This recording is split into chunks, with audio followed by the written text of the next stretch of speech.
Good morning, good afternoon, good evening, everyone. The next Power of Touch is here to talk about the next topic. And today we have again a simple word, successors. And I'm really interested what my co-host and guests will have to say to this term. And I will say in the order how they looked in. So Margaret, I will start with you. If you close your eyes and you hear the term successors, what came first to your mind, please?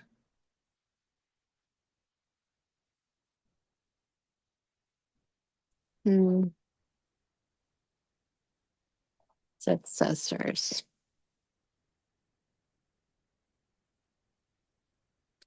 People of the past, people that we read about, in books,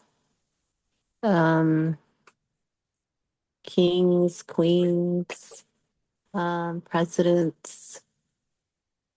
These people have succeeded. I see those as successors because even after thousands of years, later, we read about them, and to be a successor to me is after you're long gone, it's somebody who's left a legacy. So yeah, that's what it means to me. Thank you, Michael. That's interesting. Thank you. Mirjana, the same question for you. If you close your eyes and you hear the term successor or successors, what came to your mind, please?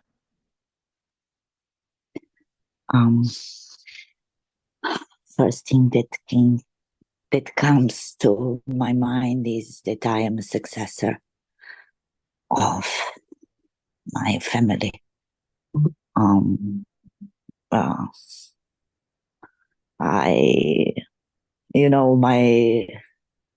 both grandfathers were prisoned in concentration camps in Germany for the whole Second World War. So the family from both sides was ruined. My father was born before Second World War, and my mother was born in 1940 without father being there. That is first that come to my mind around it. Thank you. Thank you very much. Dr. Ash, the same question for you. If you close your eyes, please tell me what came first to your mind if you hear the term successors. Well, actually, Michael, it's great to be back on your show. The word successors actually has a tremendous meaning, and you've got to understand it in the right perspective, in the sense that it actually is derived from the Latin word to follow after. So whether we are individuals, whether we are any kind of an entity or a concept or anything that comes after a predecessor often assumes a role or a responsibility, whatever is left behind by the predecessor as such. And therefore, it has various connotations, whether it's in government, in legal terms, or whether it's in leadership. You've got political successors, and then again, you've got corporate successors in the corporate world from where I come from. And then in technology, for example, it has a very wide meaning in technology, where you find that today's technology is running away with us. And you've got software, hardware systems that keep on being replaced. I still remember the old radio that's been outdated, the television, and the computers, one after the other way. There are all kinds of software successors where now you've got AI coming in. and it's taking over even your speech processes, leave alone generating ideas for you. So you've had philosophers, for example, I've got a doctorate in philosophy and also in psychology. So therefore, like people like us philosophize all the time. Um, I mean, the leader, of course, was Plato. His philosophy was followed by Aristotle. So Aristotle was his successor. So you have enlightened thinkers who succeed each other one after the other, and there are different theories that emanate out of all of them. I think I've taken enough time. Thank you so much, Michael, for having me on. Thank you for your opening, Dr. Ash. And I'm happy we have Pat here. Pat, if you close your eyes and you hear the term successors, what came first to your mind, please? I think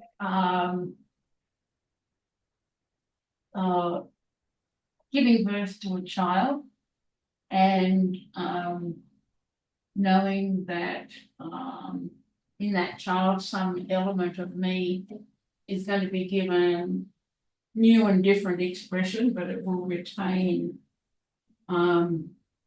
certain elements of the mother and the father. And then, as has already been discussed, there's that you know, the business model and the changing world, and I really feel a great sense of this personal responsibility to be keeping humanity at the forefront of that succession chain, if you like, so that we don't lose too much of our humanity just for the sake of advancing. Thank you. Thank you very much. And thank you all. You know, it was very strange for me when I came with this term, because I was looking for a different term. And I look for 15 words, and all landed in English with successors. 15 words in Czech, and I'm sure I did not list it all the terms, but all of them landed on the successors. And it was strange because in Czech language, these different terms mean slightly different meaning as you describe it right now. And it's quite interesting because, you know, we are here, and for our children, we are the predecessors, if I name it correctly. So they are our successors. And you mentioned the technology, which is very interesting. You know, Dr. Ash mentioned that we remember fax machines, and we remember the bold TV sets and so on, because there has been here for 10 years, 20 years, or quite a long time. But today, ChatGPT-4 is switched for ChatGPT-5 1 month or 2 months after introduction. That's so interesting because it looks like the successor's speed in technology is very fast, and nobody is asking whether we can adopt it as the users who should use it. You know, it's quite interesting.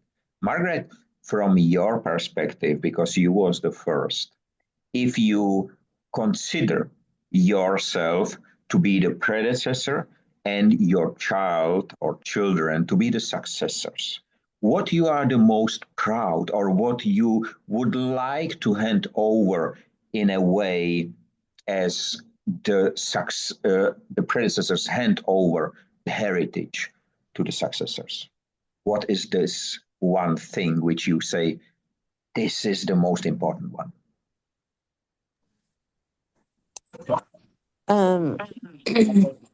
Hi, sister.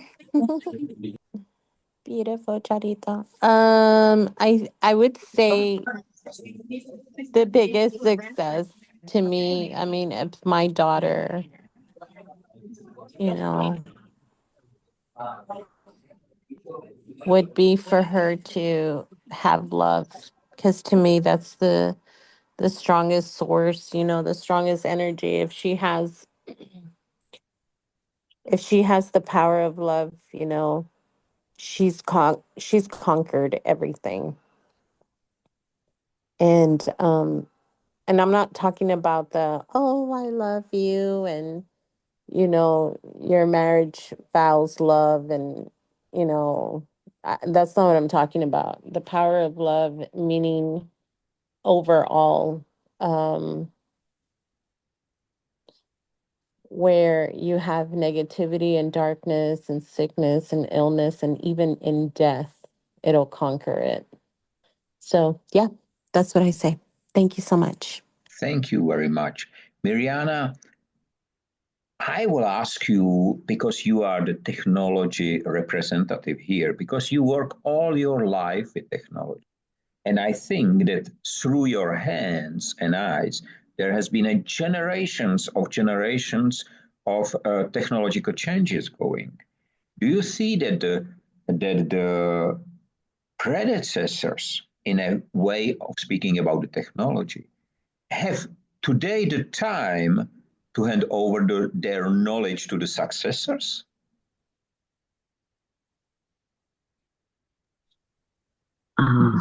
Honestly, I'm not sure about it.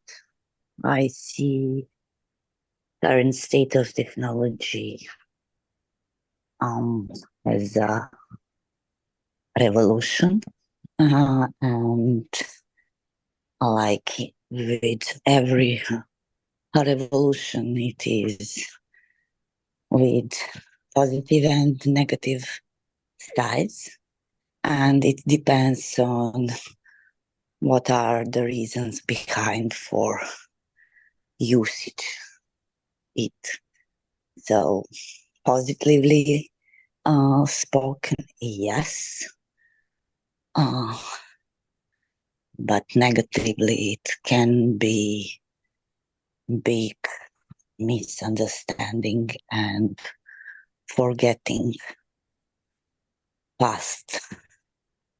So I think that it's not good, you know, history, knowledge, and everything that can come through technology nowadays. It needs to be preserved, because the great knowledge we receive through history. I'm not talking about me personally or my country. I think it is everywhere, and I think it's a collective history, real one, with real facts. Thank you. Thank you very much. Dr. Ash, you are representing here, you have much richer experience, but you are representing here for me the education part of our life, because you are on your own institute, and right now even the Foundation for the World Peace and many more, which is connected to education.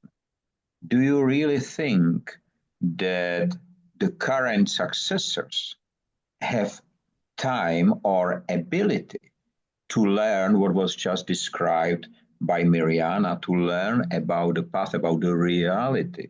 Or is it so, or are we so fast running that there is generally almost none handover of the information? How do you think about it? A very good question indeed, Michael. Frankly speaking, in my mind, the concept of continuity, as I would like to put it, progression, should we call it, or evolution across various fields, is very difficult to perceive as a philosopher. And I would like to say that in leadership, for example, leadership is failing miserably. I find people who have no real ethical background are leaders today, and therefore, like it's some upstart or the other who creates a war, where I am heading this Foundation for World Peace, as you very well know. Unfortunately, I was taken ill, but behind the scenes, a lot has been going on. I think technology is so very well advanced that it overtakes not only law and culture, but it succeeds in bringing about a transition from one phase to another. And therefore, our legacy will continue. Our responsibilities, whatever responsibilities you and I and everybody else in this room has together, will actually bring about innovations and revelations. I am shocked, frankly, at some people who are extremely educated as compared to others who generally are not. But it's a question of a mindset where somebody may be brilliant in today's world. And I'm always looking out for brilliant people because you'll always overturn that stone and you'll find somebody down there who is really smiling up at you and has all the knowledge that you can desire. So I will never fear from that angle, Michael. Thank you so much for having me. Thank you very much for this opinion. Pat, you are here in the group, you are the artist, you are the mother of geology, and in art, especially in painting, some predecessors set up the new way of painting, cubism, and I don't know, so there are many. Is it really the way of successors who take over this style and paint the same style, or should we name it with a different term?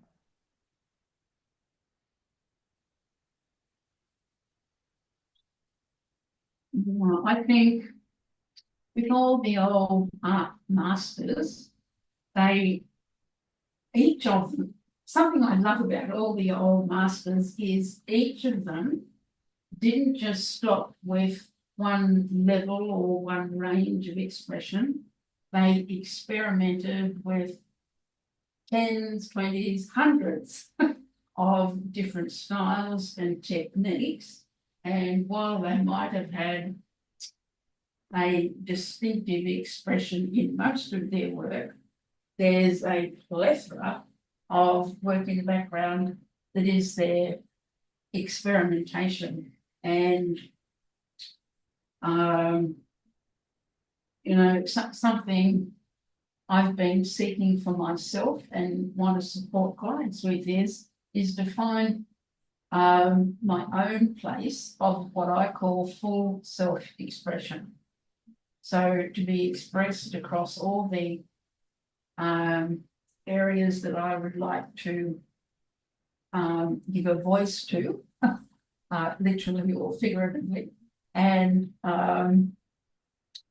have that seen and heard. So I think there's something in, if we look at, the history of art and all the variations, yes, I do think each next level, if you like, and it's not like we're going up steps or anything. It's just more of another variety of level of expression. And who knows, the consciousness raising that's happening at the moment is just going to give voice, I think, to far more people that might not have found their voice in the past, just by measure of how they've evolved and how humanity has evolved. And what's that, I think the question I'm thinking now is, what is that collective consciousness going to bring forth that hasn't been here before? Thank you. Thank you very much. And I'm happy we have you here, Charito, as well. And please let me ask you the first question. which I ask you know it very well. So if you close your eyes and you hear the term successors, what came to your mind, please? And you have to unmute yourself, Charito.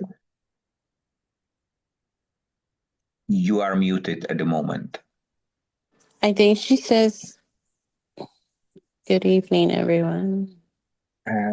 I will ask you to unmute. This is the function. We are still in a trial mode here. So, Charito, if you can hear me, we cannot hear you. Yeah. Can you hear me? Yes, right now it's correct.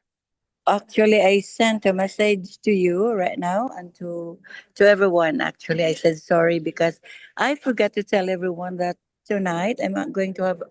I am in my oath taking turnover, and so I am in a hotel and it's very noisy here actually. So I would not be able to.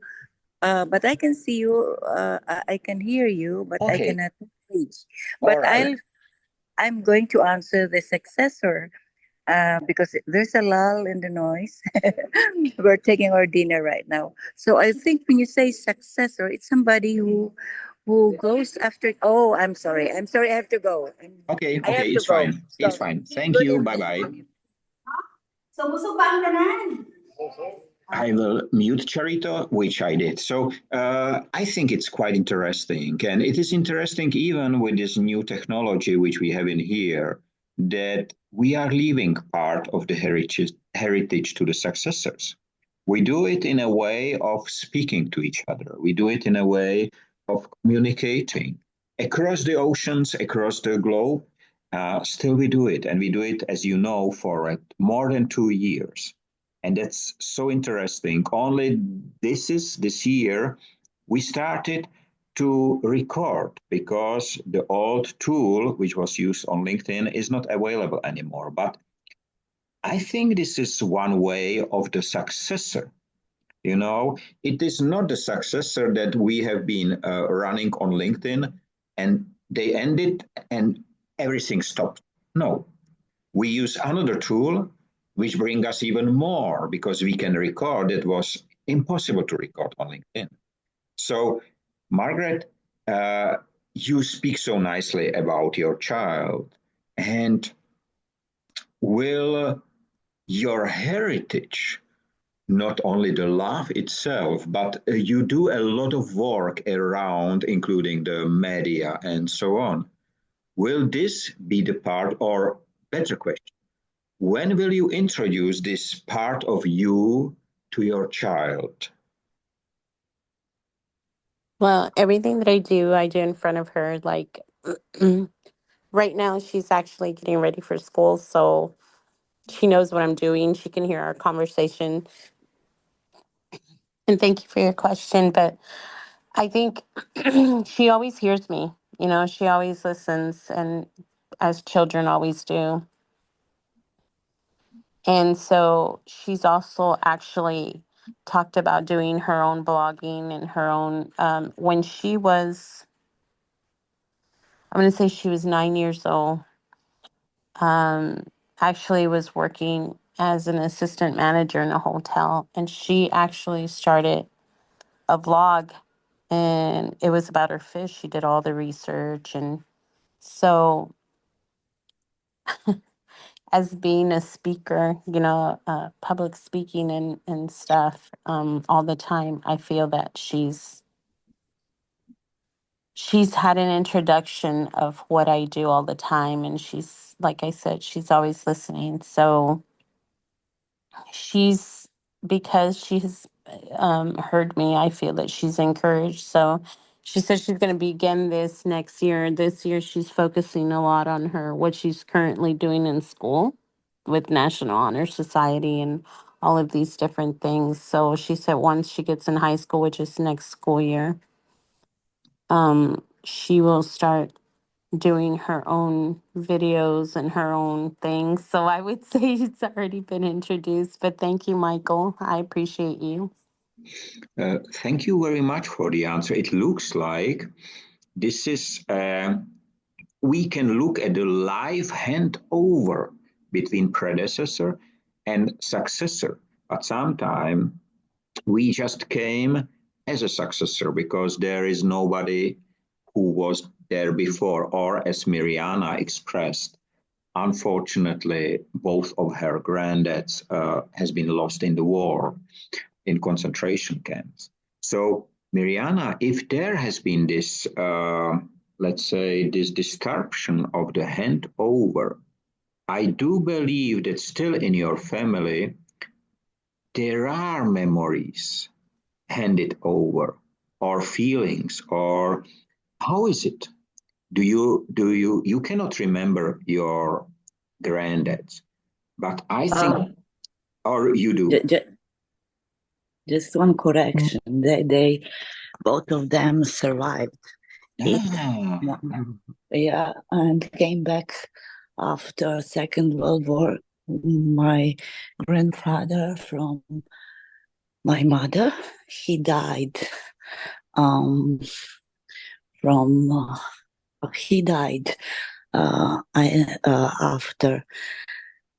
some time. I have never met him alive. He died before I was born. But my second grandfather,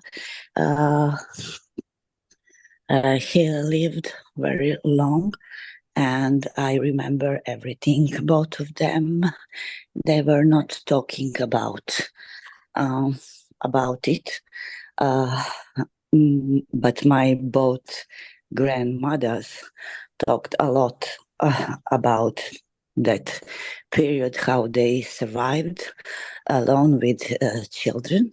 And I have all memories, I have everything, letters, photographs, everything, personal things, both families. When I was a child, I loved to write. I have my diaries and everything. I was also writing about some things that I was that I shared with them or absorbed through them. So I have everything around it. So that is why I have appreciation about history, reality. That is why I think it that way. I was not aware of it before, but now when I am older, I remember everything, even in my head, without these things. Thank you. That's great. Thank you. And thank you. I'm really happy that they came back. And Dr. Ash, you are, as you explain, you have grown up on two continents in some way, or in two ways. One was the British and the second part was the Pakistani. Is there a difference between the succession, which is done in a British environment and in the Pakistani environment? A very good question indeed, Michael. I was just pondering over what my father and my mother had once said to me. My mother was a staunch Catholic, and my father a staunch Muslim. My mother would go to bed, but she would kneel down on her bed, before her bed, should I say, and actually pray before going to bed. And she would have a rosary in her hands. And I would get up in the morning with the sound of the Quran being actually, sung by my father in the morning. So here was I, a person not only between two continents, as you've mentioned, a person between two cultures, a person between two religions. And my father would often say, "Are you going to the mosque?" And my mother would say, "No, he's going to the church."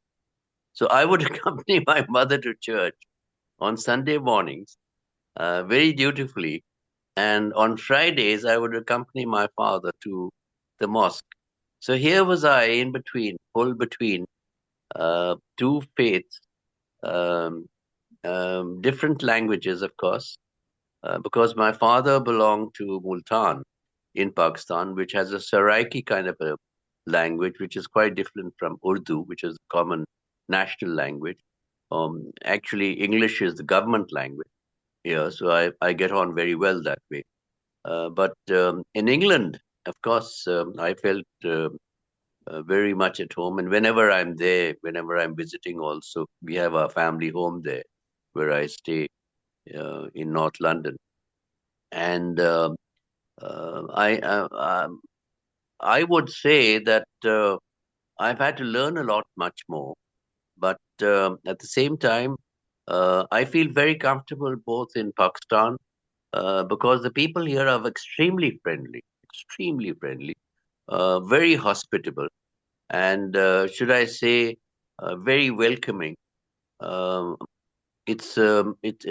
I think the war on terror actually put us on a back foot, but there will be a time when you will see that Pakistan will flourish. And that's why I'm here, because it's a warm climate. So the climate is also to be taken into consideration when we talk about being between two continents. In England, I know it's cold and dreary, and uh, they've had the floods recently, the snow, and it's horrible. Like for 6 months of the year, you're literally locked inside. Whereas here, should I say that I got a bad bout of influenza, but it's over now. You have about 1 month of cold weather, and it becomes severe cold, should I say. Sometimes hovering around 1 degree Celsius, and at other times it's very hot in summer. So extremes on both sides, cultures also at the same time. Thank you, Michael. Thank you very much, Dr. Ash. And I have to tell everyone, we have 5.5 minutes left. So, Pat, I will come to you because it will be probably the last words. If you look back on your predecessors and you as a predecessor of the successors which came after, what do you think is common to everyone on the planet, which we should hand over? And we have listened to Margaret and the expression of love. Of course, love is the universal, should be the universal language as well. But from your perspective, what do you think we should concentrate on to hand it over to those who came after us?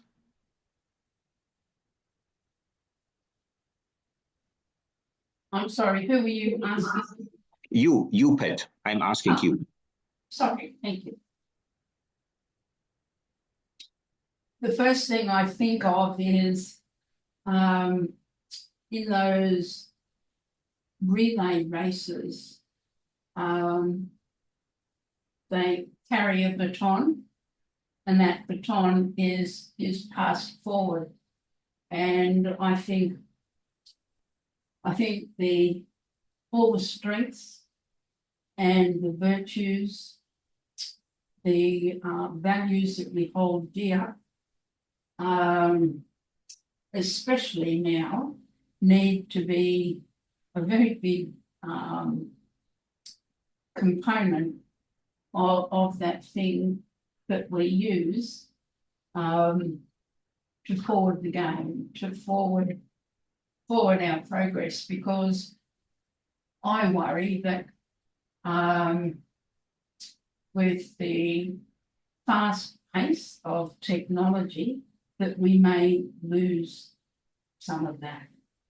And I sincerely hope that there's enough of us now to rally and see the strength and the wisdom that comes with harnessing all of those things and ensuring that it's passed on. Thank you. Thank you very much for that. You know, I am running multiple events, recording the talks about nothing and many more. And it is very interesting because what you just said, but it's resonating really with everyone, and every single one see the year 2025 to be the year of significant changes in a way of coming back to humanity, coming back to nature, being not only business driven or money driven man. And it looks like the nature show up that we do it right. We must do it. It's like we are becoming again the part of the universe, of the place where we have been born, where we will go after our life is finished. And I am so happy, as Margaret described, how her daughter is her daughter is not copying her work, but is watching. And Margaret knows it because as she described it, I feel in her words that she intentionally don't do things wrong because she is the role model. And I think this is what we should be, all of us, to the successors. When I ask my colleague here about the same question, you know, she does not speak English. And I choose one of the terms and ask her, she said, I see kings and queens, the heritage and the successors. And but when I ask her the second term, which we use in Czech, she starts to describe everything what you describe. And this is why it is so important to talk, to speak, to understand. And because we have 1 minute left, I would like to thank you all for the great time we spent together, for the way how we are riding on the back of language to the future, which will be the wasteless, and it will be full of peace and humans like you and all of us who will not shame for the past, because we will try to be as we are. And I'm looking forward to meet you next week at the same time with a new topic, which I'm sure will be interesting to discuss with all of you. Have a nice time, spend a great day, and see you in 1 week time. Bye-bye, everyone. Good night. Thank you. Bye-bye, Michael. Bye. Thank you. Bye-bye.